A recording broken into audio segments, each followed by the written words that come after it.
kasi kami ngayon ni Sir. Gagaling po sila sa Cavite para kunin nila si Vince. Ito si Vince. Ay, Vince! Ay, Vince! Ay, Vince! Ay, ulit yung bit ko sa akin. Grabe naman yan, Vince. Uy, si Vince. Parang siyang Vince. Babay mo. Kasi wala na si Mika, wala na si Bianca. Magkakaroon ka na sa sarili mo. Okay, ito muna po, paliwanag ko muna yung pet. Okay, pangalan niya Vince. Nakalagay naman. Dito ako nagpapabaksin. Yan. Tapos halaga ng ano doon sa amin, 400. Ewan ko lang sa inyo kung magkano. Tuloy na lang. Pinanganak siya nung, kailan ba to? Basta nasa, ano yan, 6:20. I-chat ko na lang sa inyo. Sunod na balik niya, September 10. Siyempre, masaya ako dahil like Mika, Bianca, now, isa rin na rin po pero si Vince. Maraming salamat kay Sir at kalamam sa pag-reho.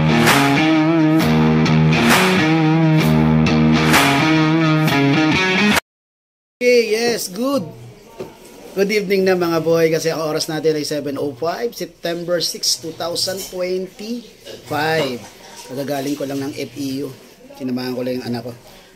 At yun nga, magkikita kasi kami ngayon ni Sir.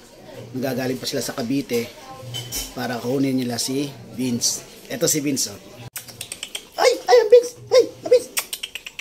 Ay, Vince! Vince! Ay, ulis ang bit ko sa akin. Grabe naman yan, Vince. Uy, saan ka na? Aray ko! Halika dito, huwag ka sumiksik dyan. Halika. Halika. Oh, si Vince. Pares ang Vince. Babay na. Babay ka na. Kasi wala na si Mika, wala na si Bianca. Magkakaroon ka na ng sarili mong poor parent. Ayos, no? Ayos. Okay mga boy, yun nga. Makikita lang kami o mag-meet up kami nila Sir sa may bandang tapat ng Kowa. At pabiyahe na rin sila. At yun. Let's go na. At para makabalik, makapagpahinga na. Nakakapagod. Pero meron tayong rehome. Kaya bawal mapagod. Okay mga boy. Peace. Let's go. Okay mga boy. Yun nga. Nandito na ako sa may bandang sa Camarin Road. Punta akong bigas. Yun nga. Papunta tayo na Kowa. Promotion na lang po dito. Punta sa tapat eh. Pero nasa Ever Contest ko na daw sila sir. Okay mga boy, syempre meron tayong mga available doon. 4 na puppies, 2 beagles at 2 shih tzu. Meron tayong beagle na babae na Seymours at ang kanyang tricolor, meron lamang ang black. Tapos yan, going 3 months, license plate updated deworming. 75 tayo doon mga boy. And then syempre meron tayong lalaki na si Bruno. Si Bruno naman is may pagka-blue. Kaya napakaganda ng mga boy. And then, syempre, license plate, updated deworming, going 3 months. Yan, 7.5 din po siya. And then, syempre, meron tayong 2 shih tzu. Andyan yung black na si Michael, pero may pagka-gray ang ano niya, ang balahido niya, halong gray. Around 2 months, at syempre, license plate, updated deworming. 5.5 lang po tayo. Small type lang po sila ng shih tzu. Pakaliit. Meron nga mga kumain. And then, sunod, si Josh, yung maliit nating shih tzu na Choco. Maliit si Michael, mas maliit siya, pero mas din sila. Siyempre, license plate, updated deworming. Small type lang din siya na shih tzu pala. Okay mga boy. Yan. Siguro sure na po kayo dyan na yan po may vaccine dahil po may naka-vlog pa yung kanilang pagpapabaksin. Yan po naman para patunayan ko na talagang dinala ko sila sa atin. Although na hindi man talagang yun pinakita ko yung pag-vaccine mismo dahil syempre bawal po yun sa ADS Animal Clinic. Pero sa loob, tayo naman talaga sila sa loob. At the same time, may receipt. Ugaliin po natin na issure na condition ng ating pets na kukunin ay vaksinado po. kasi na ano, either breeder shot po yan or yun nga, license pet. Importante, be sure natin na may bakuna po yan. Ha? At at the same time, syempre, ako naman, sa sarili ko, gusto ko po kasi talagang naka-license pet kasi syempre, pinagkakatiwala ko yan sa mga nag-aral ng ilang taon. Kumbaga, lisensyado silang gumawa ng mga ganyang proseso. Diba? Pinaubaya ko sa kanila. At syempre, once na pinasa ko yan sa future for parent nila, hindi pwede po kasi ang breeder shot. Syempre, danas ko din po yan na hindi po talaga tinatanggap ang breeder shot sa veterinary. Pinauulit po nila yan. Or, may mansan talaga, may nakalagay nga vaccine na sticker at may pirma pa at sinasabing veterinary nga galing, pero sinusure nila yan. Diba? Kasi mahirap na, baka alam nyo na may mga gumagawa ng hindi maganda, may mga sarili pagtatak, mga sticker, pero hindi naman talaga na hindi talaga na or kulang talaga yun, pero sinasabi lang complete. Diba? Okay, nga, kagandahan. Diba? Kaya syempre, pag pinasa mo yan sa future for parent nila, alangan i-breeder shot nila yun. Syempre, hindi. Pag pinagpapatuloy yun, syempre, ipagpatuloy yun sa vet, vaccine talaga, license vet talaga. Ayun, kung may vaccine siya ng breeder shot, hindi i-acknowledge yun. Hindi i-acknowledge yun ng veterinary. Kumbaga, uumpisado rin. Ganun. Okay? At syempre, kung interesado nga po kayo sa akin mga pets, pwede po kayong tumawag sa 0943-919-745. Yan ang aking cellphone number, contact number, at Viber number, and the same time, GCash number. Kung sakaling ayaw nyo, may exposure ng social media, pwede tayo mag-communicate through Viber. Pwede po mag-send ng video or picture ng mga pets ko dyan para makita nyo. Syempre, sinasabi ko nga lagi sa inyo, nakukuha kayo ng pet, kahit sa akin, kailangan obserbahan nyo muna ng ilang araw. I-check nyo po mabuti. Hindi yung nakita nyo na, yung labagal kayo, kinuha nyo. Pero hindi sa mga sellers kasi may mga social media account naman sila, ma-obserbahan nyo rin po sa kanila. Okay? Siyempre, dapat ma-sure nyo na kumakain, magana kumain, then kamasigla, then lalaro palagi, and then yung mga dumi, kailangan buo po yan. Uy, basta madilim na lugar ako mga boy. Pasensya. Obserbahan nyo muna. Hindi yung nakuha nyo ng sobrang sigla, pero pagdating ng nakuha nyo, nauwi nyo, biglang manghihina, and then masama pa, mawawala. Siyempre, nag-invest na kayo ng pera. Hindi ko alam kung pinutang nyo pa yan, o galing pa yun sa sahod nyo yan, o pinag-ipunan nyo yan. Siyempre, kahit na sabihin natin mura, mahirap din bitawan ng ganong libo na halaga mo. And then syempre nag-imbis na kayo ng love. Syempre ilang araw na sa inyo agad. Yun nga, na-inlove na agad kayo, tapos yun, biglang mawawala. Kaya minsan nangyayari, dahil gusto nyo siyang i-survive, pagkagastos nyo talaga, isusurvive nyo na isusurvive. Kaya ang problema, pag tinamaan po talaga ng virus, 50-50 na po. Yun ang masakit. Diba? At buhay din po yan. Mahirap na pagka nagka-problema. Masakit din po yan. Okay mga buhay. And then yun nga, may video din ako. Nag-upload din ako ng video sa YouTube channel ko na Busta Boy. Siyempre. Busta Boy, YouTube channel ko, doon ko ina-upload yung mga pet ko na mga pets ko. At pet transport. Kasi minsan, nagpe-pet transport. Napapagkatiwalaan din tayo, makasama natin mga sailors sa pet market para pagkatiwalaan.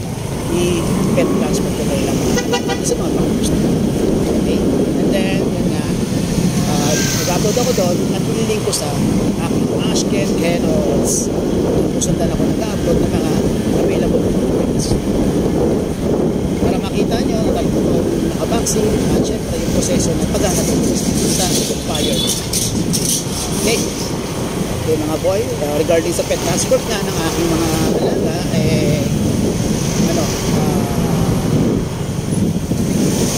medyo mababa syempre dahil aking mga pets yan, malaki yung discount, pag-usapan na lang po natin, free pet pag po tayo, basta huwag naman masyadong malaki yung less natin kasi para hindi naman ako lugi sa pet pag, diba?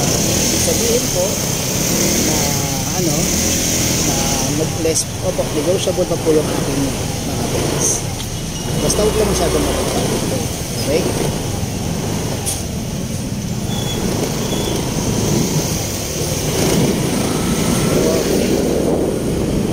Pala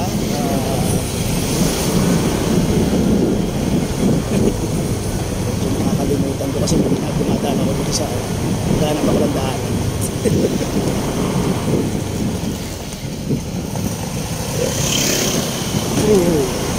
Yun nga, yun. At salamat po sa nag-rehome ng aking friends na sina Sir Kobe ng taga Caloocan na, malapit sa akin, na rehome nila si AC. Si AC nga napunta sa kanila, nga nag-chat sa akin yung kasama sa gusto ko talaga siya English yun. Kung naalala ko ang instructor sa namin. And then yun nga, maraming salamat Sir Kobe, at syempre nakita ko na mahal na talaga si AC. Then syempre si Easy naman ay narehome natin sa Kalawig, sa Santa Maria Bulacan. At sila Sir yun, si Pamala nga nag-video. Maraming salamat po sa inyo, kayo na po bahala. Easy. Yes. At ito nga, si Sir, makikita kami, wala pa man, nagpapasalamat. Okay.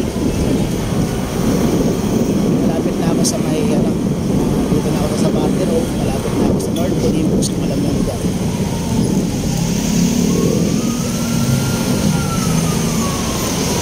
Traffic. Meron pang magulat siyang tumatangan. Okay mga boy, mamaya na lang pag nandun na ako malapit sa Hit Up Place namin ni Sir. Okay, let's go!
Pinag-usapan namin ni Sir sa may pangalawang market. Hintayin natin. Si Vince. Hi Vince. Hi Vince. Hi Vince. Hi Vince. Palis na ang Vince. Hi Vince. Hi. Hi. Nagalit ang Vince ah. Vince. Ha? Tayo, antay ka namin sa may... Nakain nandito? Sige. Pharmacy. Okay. Sige. Eh, nakakuha kay ano. Doon ako maghihintay kasi nasa ano tayo rito eh. daanan. Okay, punta tayo doon. Okay, ito muna po, paliwanag ko muna yung pet. Okay, pangalan niya Vince. Nakalagay naman. Dito ako nagpapabaksin. Yan. Tapos halaga ng ano doon sa amin, 400. Yan. Ewan ko lang sa inyo kung magkano. Ay, tuloy na lang. Pinanganak siya nung, kailan ba to? Basta nasa, ano yan eh, 6/20. I-chat ko na lang sa inyo. Sunod na balik niya, September 10. Pwede niyo sa paliguan bukas na. Bukas. Oo. Then, sunod na ligo niya bago niyo vaksinan ulit. Oo. September 10. Hindi pa siya pwedeng bukas na lang?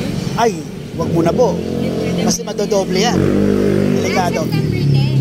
Pero pwede nyo siyang i-deworm. Pero kung marunong kayo mag-deworm, kayo na lang. Pero kung sa vet, deworm nyo. May vet naman yata dito sa may bandang. Ipakita nyo lang po. Then, pag dinala nyo sa vet, mamaya sasabihin ko sa inyo. Then, ito yung kanyang purga. Yan. Pupurgahin nyo rin po ulit siya. Yan. Pero yung purga po niya, kailan? Pwede, Sabay na lang din po wag po, wag sabay. Pwedeng sabay ng week, pero hindi pwedeng sabay ng day. Mga siguro, mga tatlong araw na pagitan. Then, ang dog food niya, sinabi ko na. Bumili na ako. Bipro papi. Konti lang talaga pakain sa kanya, wag marami. Okay. Tapos papalabutin. Tatlong beses 3 beses. po sa isang beses. O kahit isang kutsara lang kasi i-expand yan pag lumambot din. Milk, wala siyang milk. Hindi po ako nagmi-milk. Kasi pag na-check na hindi siya hiyang, lalambot yung dumi. Wag niyo muna siyadong ilabas. Nakita niyo yung mga video niya? Kaya mahilig siya umakyat sa kulungan. Wala siyang kulungan. Kaya nyo, wag mo niya muna siyang lalaparyutin kasi isang vaccine pa lang siya. Okay, ito po yung vaccine niya. Then kunin natin si Vince.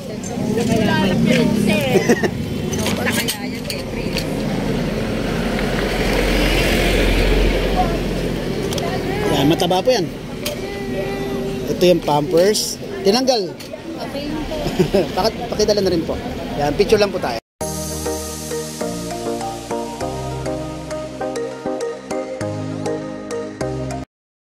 Okay mga boy, narihom na natin si Vince at last narihom na rin yun. Syempre masaya ako dahil like Mika, Bianca, now isa rin na rin for parent si Vince. Maraming salamat kay Sir at kalamam sa pagrehome kay Vince. Kayo na pagpahala sa kanya. Napakalikot niya. Umaakit-akit sa taas. Hindi, syempre huwag muna natin masyadong lapirutin. Syempre dahil ay ano pa lang, bago pa lang. Okay mga boy.